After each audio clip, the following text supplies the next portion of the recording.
আসসালামু আলাইকুম ভাই বোনেরা, কেমন আছেন? আশা করি সবাই ভালো আছেন। রেশমা নুপুর ছোট রান্নাঘর থেকে সকলকে স্বাগতম। কাছে ও দূরের যে যেখান থেকে দেখছেন সবার জন্য রইল আমার অন্তরের অন্তঃস্থল থেকে স্নেহ ও ভালোবাসা। আজ আপনাদের মাঝে নিয়ে আসছি আরও একটি সুস্বাদু মজাদার রেসিপি। সেটি হচ্ছে বাদামের ভর্তা। এই যে দেখেন, এখানে আমি কিছু বাদাম নিয়েছি। বাদামগুলোকে আমি এখন ভেজে নেব। প্যান বসিয়ে দিয়েছি, এখন আমি বাদামগুলোকে ঢেলে দিলাম।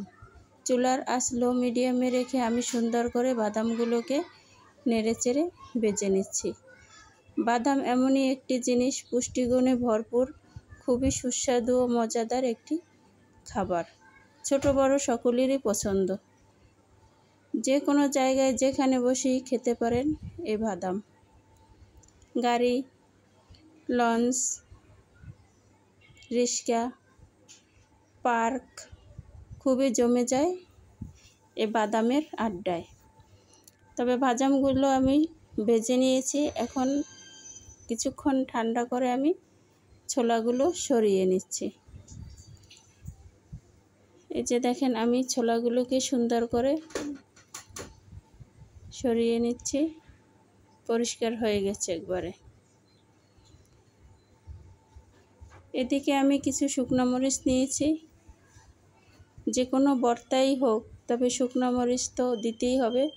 শুকনো মরিচের স্বাদ তো আরও দ্বিগুণ বাড়িয়ে দেয় যে কোনো ভর্তারই। তাই আমি কিছু মরিচ ভেজে নিচ্ছি। দেখেন, চুলার আঁচ লো মিডিয়ামে রেখে ভেজে নিচ্ছি। মরিচ ভাজা শেষ। এখানে আমি অল্প একটু তেল দিয়ে কিছু পেঁয়াজ ভেজে নিচ্ছি। পেঁয়াজগুলো আমি হালকা একটু বাদামি কালার করে ভেজে নেব।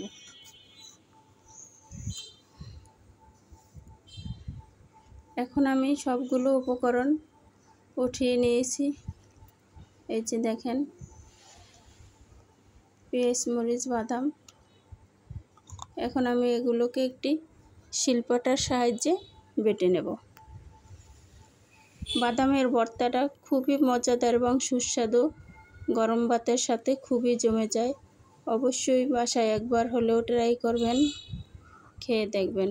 হয়তো অনেকেই জানে না যে বাদামেরও ভর্তা করা যায়। এখন আমি এগুলোকে বেটে নেব।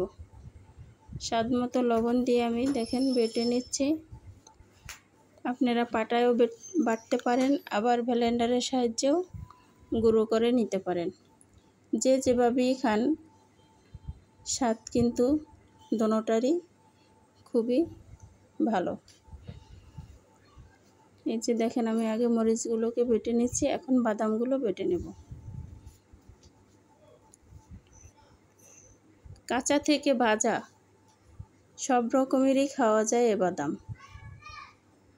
যেভাবেই খান, খুবই একটি মজাদার খাবার। এই যে দেখেন, আমার ভর্তা হয়ে গিয়েছে, উঠিয়ে নিলাম। দেখতে কতটা লোভনীয়, খেতেও কিন্তু অনেক সুস্বাদু এবং মজাদার।